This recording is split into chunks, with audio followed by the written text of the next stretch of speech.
Hi, I'm Ana Castillo, and I am back today to discuss Tier 2 interventions. Today I will be discussing our readings and the PBISworld.com website as well as the irispeabody.com website.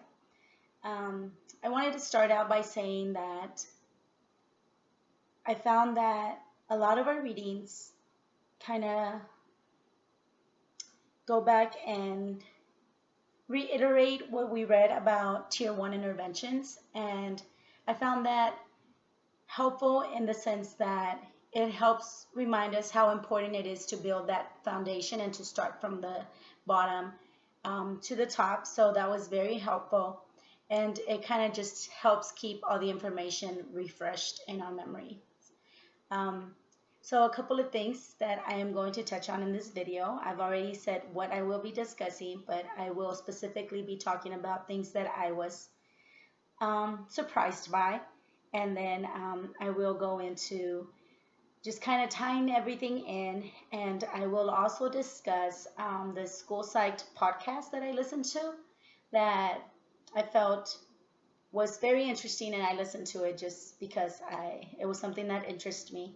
But I was really able to see the connection once I started reading our lectures for this week. And finally, I will close with the biggest takeaways that I took from this Tier 2 interventions lectures for this week. I wanted to start out by saying that, and I don't want to go ahead, I don't want to move forward with this video until I talk a little bit about Chapter 1, In Trouble Again.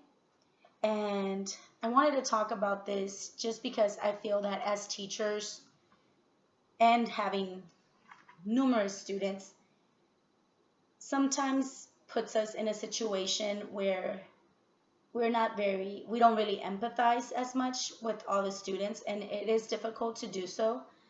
But I feel that this reading was extremely powerful in the sense that it put us in that child's perspective. And it didn't just show us like the misbehavior, because she really wasn't misbehaving, I guess, per se. It's just that she wasn't working, which I don't consider misbehavior. But of course, we've talked about how misbehavior can be seen differently by different people. But it's important that as teachers we read things like this because it really helps us empathize with the child, and it helps us see what's going on inside that we may not be understanding, and that's manifesting into a behavior that is not acceptable in our classrooms. And I found this very useful in the sense that it it really touched my heart because one of my nieces just got diagnosed with dyslexia, and she would come home crying all the time and saying that she hated school, that she didn't like it, and it was just heartbreaking. And as I was reading this, she was the only person that I could picture in my head, and it gave me a little bit of insight into how difficult it must have been this whole time to know that she was capable of doing it just like Allie was, but something was stopping her from getting there. And I feel that as teachers, if we can empathize with our students, it would help us a lot more to get to know them and to change the behavior versus just trying to correct it without knowing the underlying issues.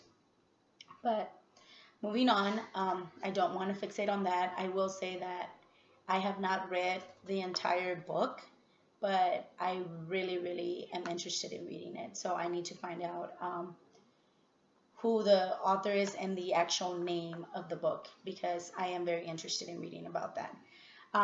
Another thing that I want to start talking about is things that surprised me.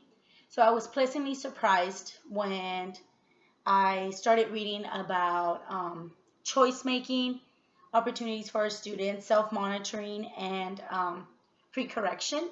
And I was surprised by these because as I was reading about it and it was telling us in detail what it is, I was like, oh, I've done that. So I found it relieving that I did these types of strategies in my classroom and that they are research based strategies. However, I never had a name to these strategies. So I would sit down and explain the entire thing or the entire process, but it was very relieving, like I said, to know that I've been trying research-based strategies in my classroom for a very long time, and I can say that they do work.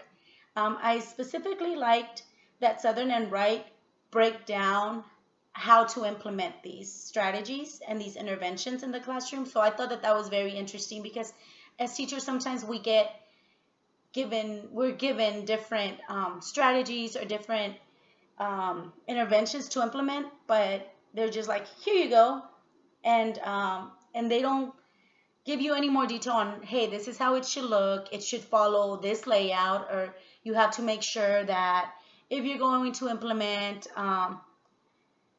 self monitoring or pre-correction, that you are identifying the antecedent before you do that, or that you are, as the teacher, you're looking into like patterns of when a behavior occurs. So that is very helpful that was very helpful for me, and that was a very good article to read. Another thing that surprised me was learning about positive consequences and negative consequences. Um, I just completely saw them as a whole. I never thought that there was a difference between a positive consequence and a negative consequence, but it was very interesting for me to read about positive and negative consequences on the iris models, and even so how that looks. So those examples were very helpful for me because it really helped me to see the difference between both, and that positive consequences are given or known as verbal praise and things like that, and that they're given when a desired behavior is shown. And so I used to do those, but like I said, I didn't know that there was positive consequences and negative consequences.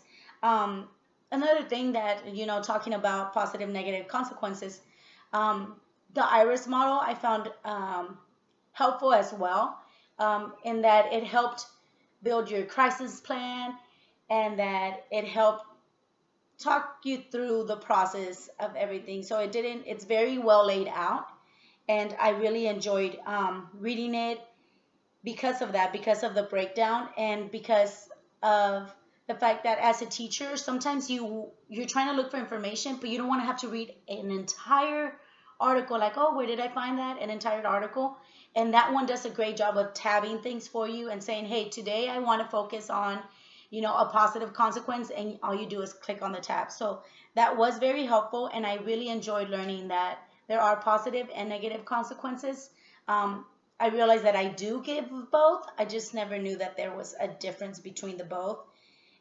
One thing that it did help me in the iris model was to think about better ways of wording both my positive and my negative consequences.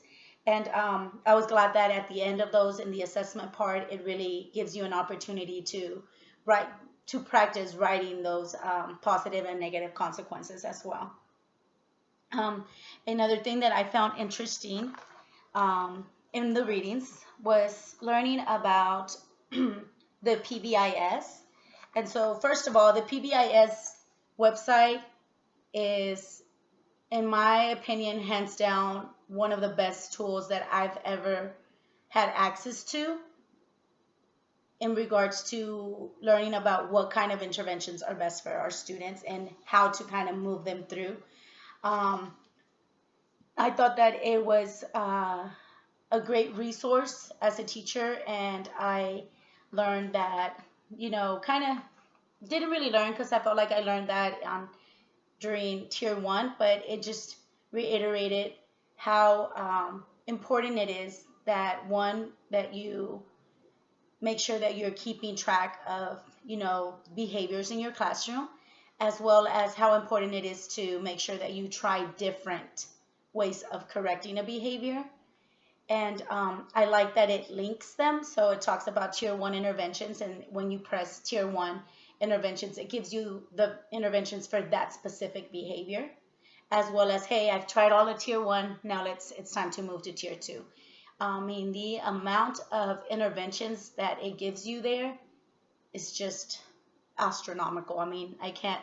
And a lot of them are simple things that, as the teacher, once you're in that situation, you don't realize. And we kind of blink and say, oh my goodness, what do I try with this kid? Well, that's a great resource. So I did tab that, and it is in my bookmarks, because if I do go back into the classroom, I will definitely be using that as a resource. And I think even if I don't, and if I do go into becoming a diagnostician, then that's definitely a resource that I could offer for teachers, especially when we have students with any kind of BIP. That will definitely come in helpful. Another thing that I want to discuss that I enjoyed reading about in our lectures and in our readings is the importance of teaching social skills and addressing the social emotional well-being of students. And this one was interesting to me because I feel like a lot of times we read things or we listen to podcasts, but I don't feel like we always make that connection. And I think that when I was reading about Kearns, the article about with Kearns and Clements, and they talked about the antecedents, it really made me make the connection about the importance of social skills, teaching social skills to our students, especially because we as teachers tend to forget that it's a skill, therefore it has to be taught. And when I was reading this, it took me back to a podcast that I listened to. It's called School Psyched.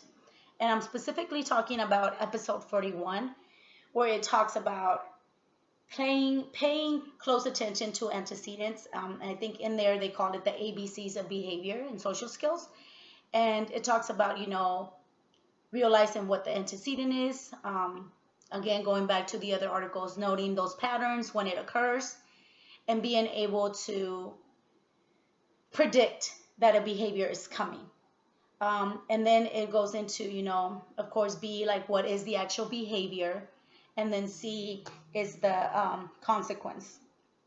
And so this was important to me, and this connection, I guess it just kind of helped make some connections in my neural,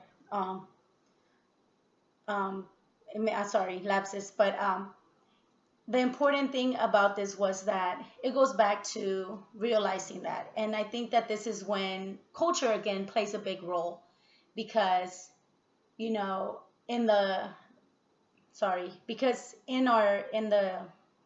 psyched episode, it talks about how a lot of the times the school is the only safe place for our students.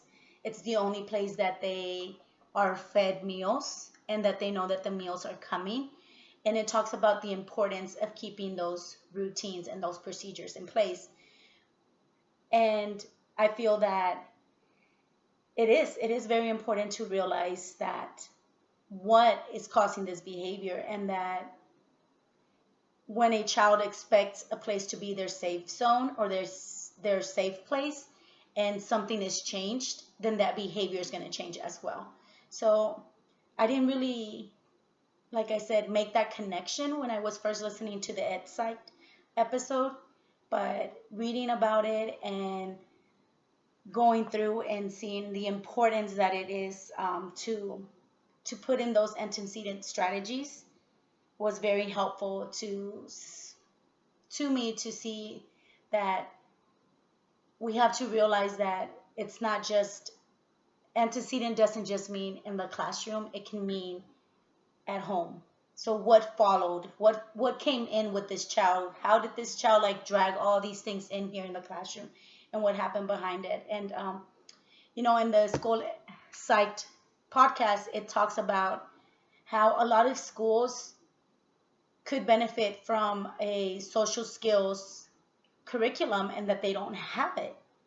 And it made me think back to my last school and how every Tuesday students practice a specific social skill. And before this, I had completely forgotten that we did this. And I remember going back to thinking back to one of our staff meetings, and they got this program the year before I came to this school, and they showed us the data, and they showed us that the number of referrals had significantly decreased for the year that I was there, after implementing this program. So I feel like that just attests to how important it is to teach these social skills to the students, and how important it is, to make sure that these students that we're addressing them fully as a whole, kind of like the momentous view where you, nurture the whole child and you work on the whole child. And that whole child means it's take under account their community, their family life, their resources that they have available to them, and make sure that we do everything possible to try to correct that before the behaviors get out of place. And I feel like that is my biggest takeaway from this week, is knowing and now knowing and having made that connection of the importance that it is to consider the social skills that our students come in with, and the importance of how of the importance that it is to teach them these social skills, so that we can better modify their behavior, and so that they are producing behavior that is desired in the classroom. Stay tuned. Next week I will talk about Tier 3, and I hope that you enjoyed this video. If you have any questions, please do not hesitate to ask. Thank you.